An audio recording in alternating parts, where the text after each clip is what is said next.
Hello friends, आज मैं आपके साथ इकोनॉमिक्स का एक और टॉपिक लेके आया हूँ और टॉपिक का नाम है सोशल कॉस्ट।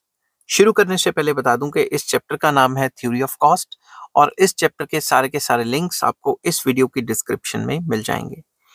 चलिए अब शुरू करते हैं कि सोशल कॉस्ट क्या होता है। Social cost refers to the cost that the society has to bear on account of production of a commodity. Social cost एक ऐसी कॉस्ट है जो सोसाइटी को झेलनी पड़ती है।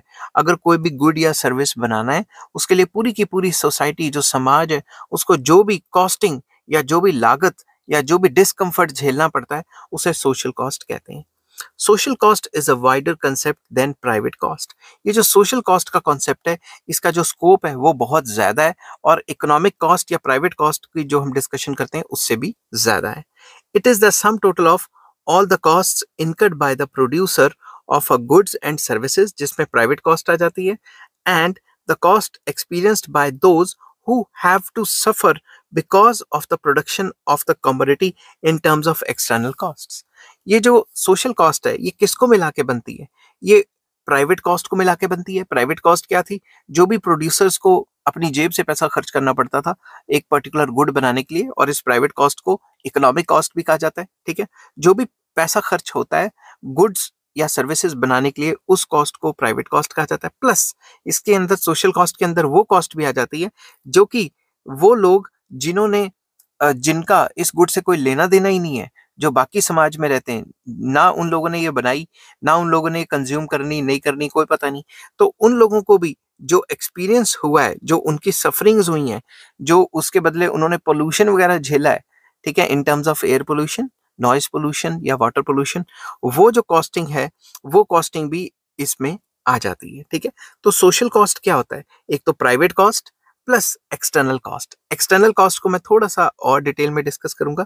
External cost is the cost that is not borne by the firms but is incurred by other members of the society or the entire society। External cost वो cost है जो कि कंपनी को नहीं झेलनी पड़ती, उनको झेलनी पड़ रही है, जो बाकी सोसाइटी या पूरी की पूरी सोसाइटी के जो मेंबर्स हैं उनको झेलनी पड़ रही है।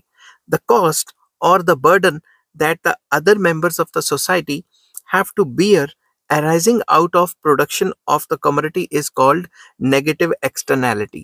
वो जो कॉस्ट झेलनी पड़ती है बाकी मेंबर्स ऑफ द सोसाइटी को, जो कि इस गुड या पर्टिकुलर गुड या सर्विस के प्रोड्यूस करने की वजह से हुई है, उसको कई बुक्स में नेगेटिव एक्सटर्नैलिटी या नेगेटिव एक्सटर्नैलिटीज भी कहा गया है। Such costs are termed as external costs from the firm's point of view and social costs from the society's point of view। Society के पॉइंट ऑफ व्यू से अगर देखें तो इन कॉस्ट को सोशल कॉस्ट कहा जाता है, और अगर हम फर्म के पॉइंट ऑफ व्यू से देखें तो इन कॉस्ट को हम जो है वो क्या कहते हैं, जो फर्म की एक्सटर्नल कॉस्ट कहते हैं। समझ की बात? फॉर इंस्टेंस, ऑयल रिफाइनरी में discharge its waste in the river, causing water pollution. Mills and factories located in the city cause air pollution by emitting smoke. Buses and trucks and other vehicles cause both air and noise pollution। तो एक example लिया हुआ है कि अगर कोई oil refinery है तो वो ऑयल को रिफाइन करके जो भी केमिकल वेस्ट होते हैं वो रिवर्स में डाल देती हैं। कोई मिल्स वगैरह हैं, वो क्या करती हैं, या फैक्ट्रीज वगैरह है, वो धुआं छोड़ती हैं, वाटर मतलब एयर पोल्यूशन भी हो जाता है और वाटर पोल्यूशन भी बहुत करती हैं वो, सीवरेज से केमिकल्स वगैरह छोड़ के। बसेस एंड ट्रक्स जो चलते हैं, व्हीकल्स जो चलते हैं, वो एयर पोल्यूशन या नॉइज पोल्यूशन करते हैं। तो ये इनकी एक्सटर्नल कॉस्ट हो गई ना, या फिर समाज के लिए कह सकते हैं सोशल कॉस्ट हो गई। Such water, air and noise pollution cause health hazards and thereby involve cost to the entire society. तो इन सारी की सारी जो पॉल्यूशंस हैं, इनकी वजह से हमारी हेल्थ खराब होती है, और उस हेल्थ को सही करने के लिए पूरी की पूरी सोसाइटी को पैसा खर्च करना पड़ता है, उनका भी तो खर्चा हो जाता है ना। These costs are not taken into account by the individual producers and therefore they are not a part of private cost। जब भी कोई प्रोड्यूसर सामान बनाता है तो ये सारी की सारी कॉस्ट जो सोसाइटी को लगी हैं, सोसाइटी ने झेली हैं, उनको वो ऐड नहीं करता, और इस वजह से ये जो सोशल कॉस्ट है वो प्राइवेट कॉस्ट में ऐड नहीं हो पाती। But the true cost to the society must include all the costs regardless of who bears them। तो जो ट्रू कॉस्ट होती है उसमें ये सारी की सारी कॉस्ट आ जानी चाहिए और ये अल्टीमेटली प्रोड्यूसर को ही झेलनी चाहिए, क्यों नहीं झेलनी चाहिए। Thus, social cost differs from private cost to the extent of external cost. तो सोशल कॉस्ट प्राइवेट कॉस्ट से थोड़ी डिफरेंट है क्योंकि इसके अंदर प्राइवेट कॉस्ट के साथ साथ एक्सटर्नल कॉस्ट भी आ जाती है।